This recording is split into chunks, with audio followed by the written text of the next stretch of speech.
Are you ready for a great adventure? Today on The World is Yours. We're traveling to a landmark of grave importance and even more mystery.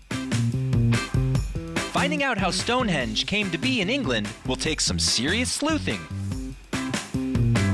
It'll take an aerial tram to get to the top of the Montserrate mountain, where we'll find one of Colombia's great monasteries. Then get your pail and shovel ready, because we're ending this trip in Antalya, Turkey, where one of the biggest sandcastle and sand art festivals takes place each year. Ready? Let's go!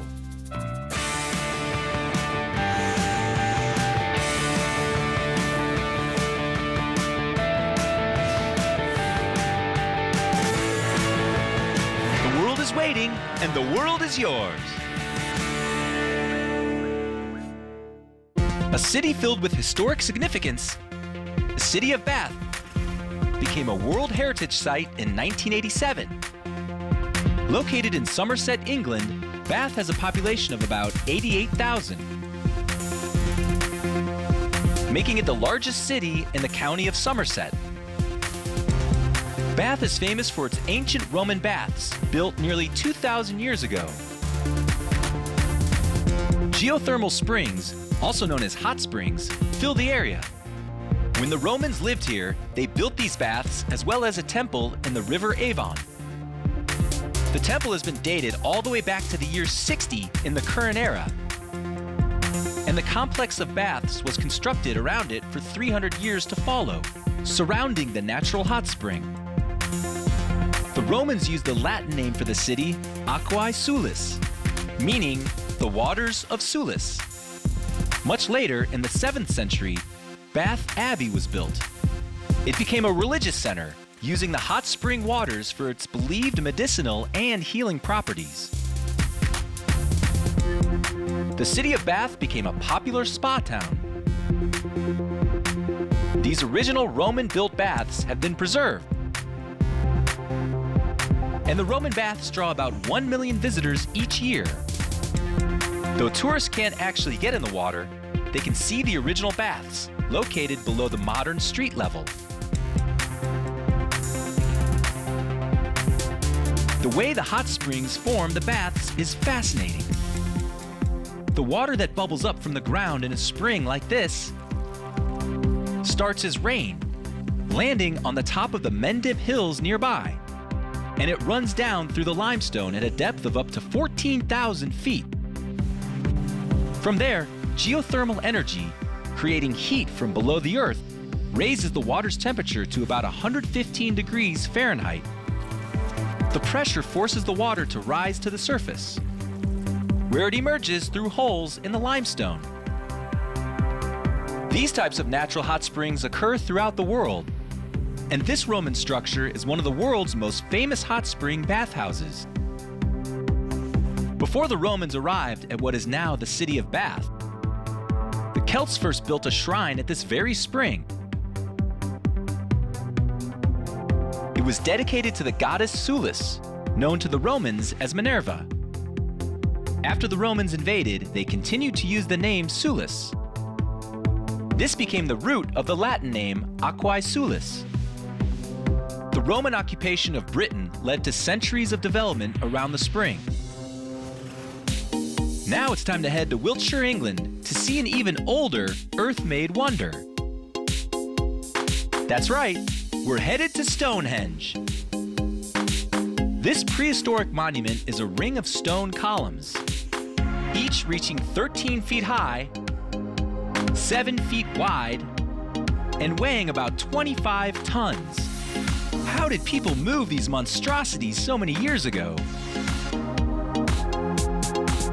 Archaeologists believe it was 4,000 to 5,000 years ago, to be precise.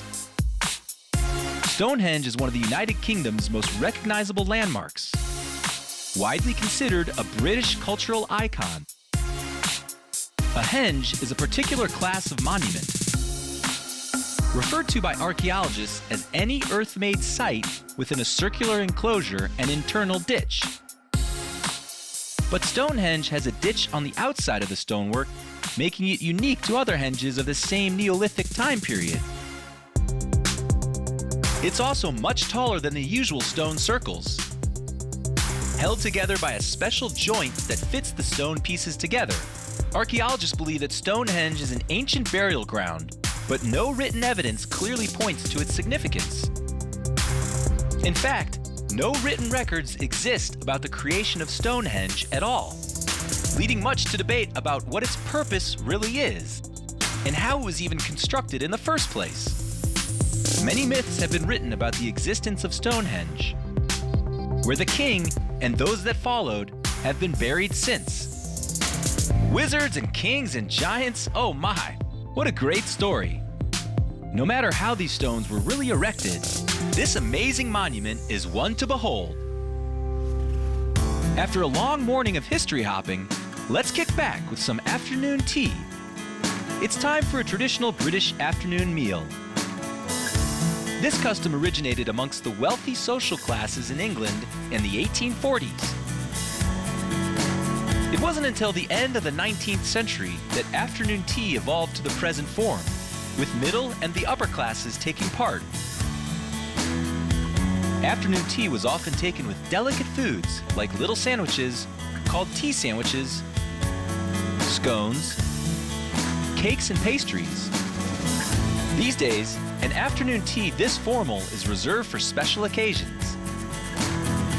Less formal tea rooms grew in popularity until World War II.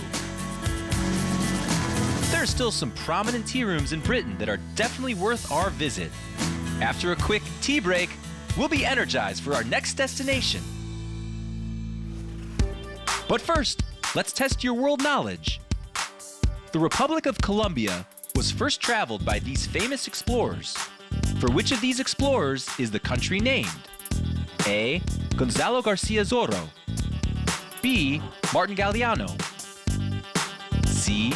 Christopher Columbus. D. Pedro de Heredia.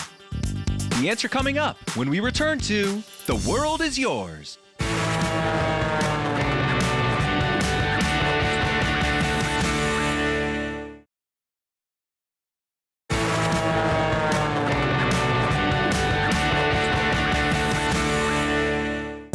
We're back.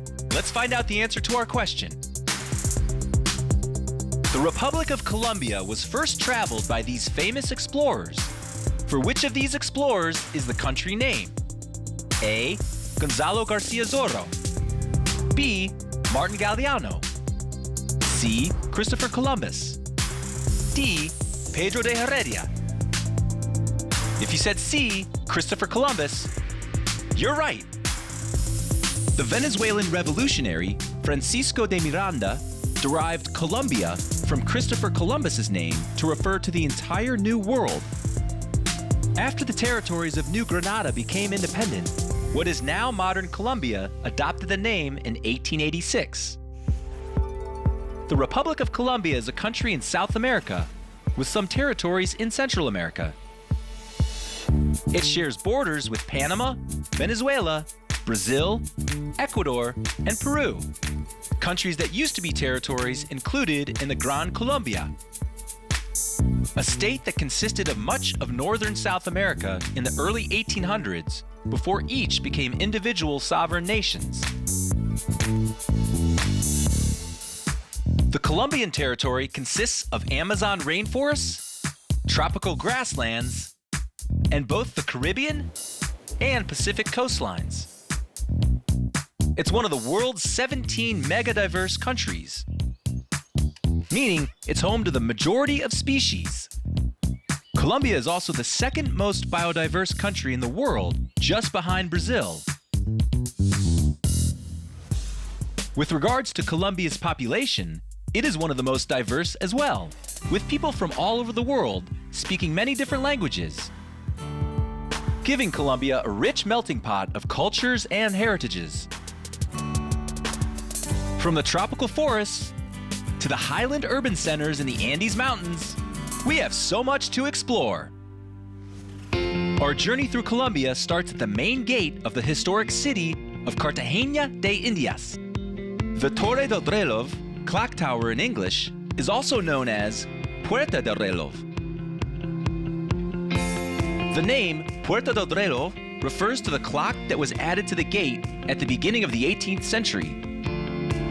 Before that, during the colonial period, the gate was called Boca del Puente because of the drawbridge at the foot of the San Anastasio Channel that could be raised to protect against invaders. Locals still refer to the gate as Boca del Puente to this day, despite non-natives now calling it Puerta del Reloj. The wooden bridge dates all the way back to 1540. The Puerta del Puente, or Gate of the Bridge, in 1631, was damaged, and while undergoing repairs in 1704, the military engineer Juan Herrera y Sotomayor added 4 Tuscan columns and 2 bomb-proof vaults used for storing food and ammunition, with the clock, brought from the United States, adorning the gate in 1874. It is through this grand entrance we make our way into Colombia and to our next location. Within Colombia's capital, Bogotá, prominently in the city center, stands the Monserrate Mountain. At a staggering 10,341 feet above sea level, you may not be able to make out what sits atop the distant peak.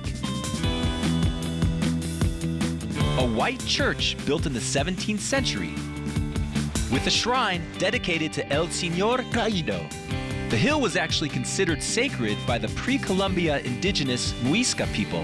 Now it's a pilgrimage site, as well as a major tourist attraction.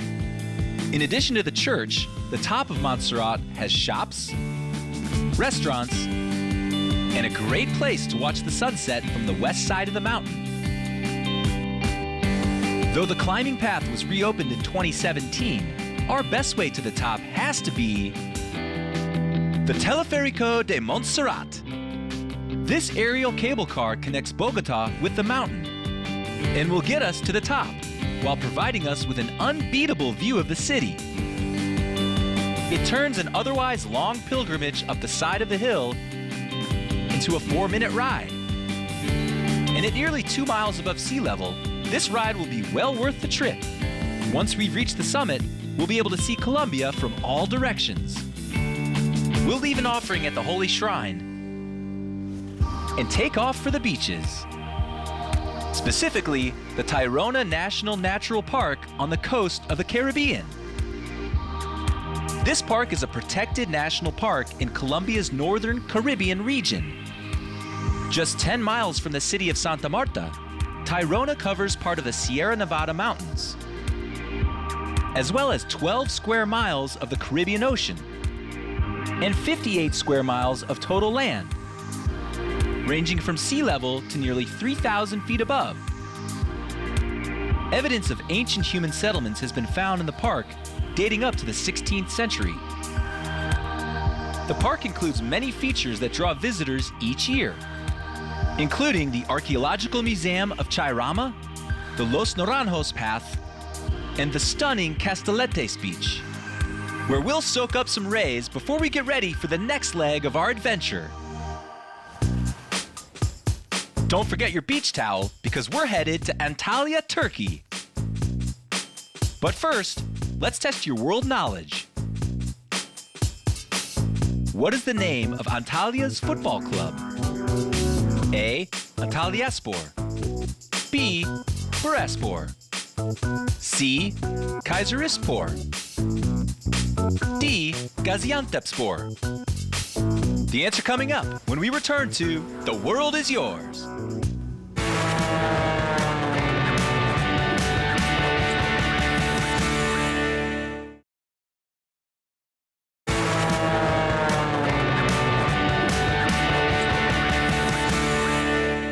We're back.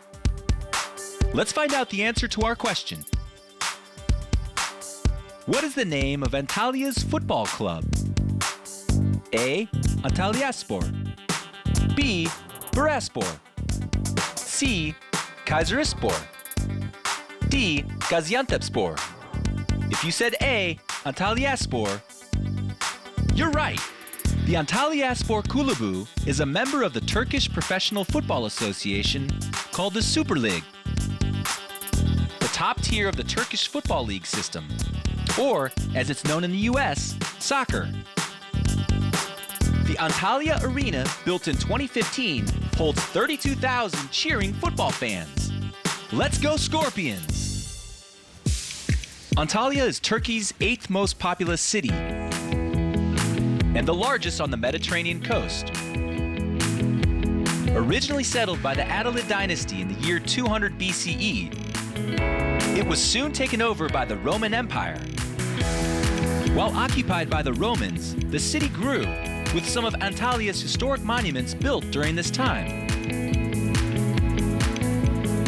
Like Hadrian's Gate, Antalya has been ruled by a number of empires since, including the Byzantine Empire in 1207 and the Ottoman Empire in 1391. After 500 years of peace and stability, Antalya was briefly handed over to Italy after World War I, but was then taken back by a newly independent Turkey. Antalya has hot, dry Mediterranean summers, with mild, sometimes rainy winters. But about 300 days a year are sunny in Antalya, and the winds are mostly blocked by the nearby Taurus Mountains. High up in the Taurus Mountains, we'll come upon a city built over 3,200 feet above sea level. Here, on the southwest side of the Solimos Mountain, lies Termessos. Completely hidden by the surrounding pine forests, this ancient city has been untouched, making Termessos one of the best preserved ancient cities in Turkey. There is mention of Termessos in Homer's Iliad, crediting the great mythical monster slayer Bellerophon with founding the city. It isn't until the time of Alexander the Great that there is a written history, one that includes his failure to conquer it due to its number of natural barriers. As we approach Termessos from the main road, we'll travel the winding King Street, from which we can see tombs cut in the side of the mountain rock, and the famous Yenice Pass. Then it's into the main square with its open market agora. And next to the agora is the theater, which is designed with the Hellenistic theater plan of the Romans. A semicircular seating area structured in tiers, and a large arched entranceway, along with the incredible temples and cemetery. We'll journey back to Antalya, to the Mediterranean Sea. Just 7.5 miles from the city are the Duden Waterfalls. A network of waterfalls from the recycle station water start from 2 sources. They merge and flow into a sinkhole. The water flows for 9 miles before re-emerging at the Varsak pit before disappearing again. After a number of sequential twists, turns, dips, and drops, the water splits into a number of streams at the lower Duden Falls and rolls off the edge of the cliff 131 feet from the irrigation platform into the Mediterranean Sea. From the Antalya Yacht Harbor, we'll take a boat into the Mediterranean to get the best view of the Duden Waterfalls. They sure are beautiful, but let's not stay too long. We don't want to miss our final event. But first, let's test your world knowledge. How many tons of sand are said to be used during the International Antalya Sand Sculpture Festival? A. 10 tons. B. 100 tons. C. 1,000 tons. D. 10,000 tons. The answer coming up when we return to The World Is Yours.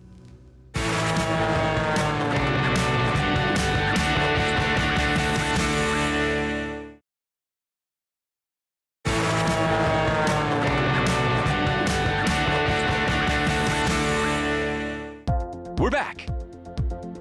Let's find out the answer to our question. How many tons of sand are said to be used during the International Antalya Sand Sculpture Festival? A. 10 tons. B. 100 tons.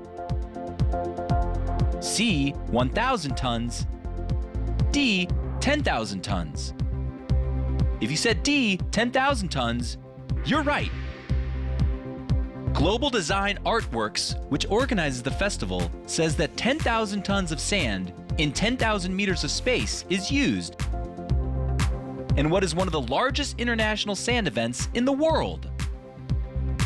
The International Antalya Sand Sculpture Festival, or Sandland, is definitely one of the most unique, most impressive, super exhibitions of sand art there is. Sand sculptors from all over the world gather to create designs like these. This isn't your regular sandcastle competition, that's for sure. Enjoy looking at all the sculptures.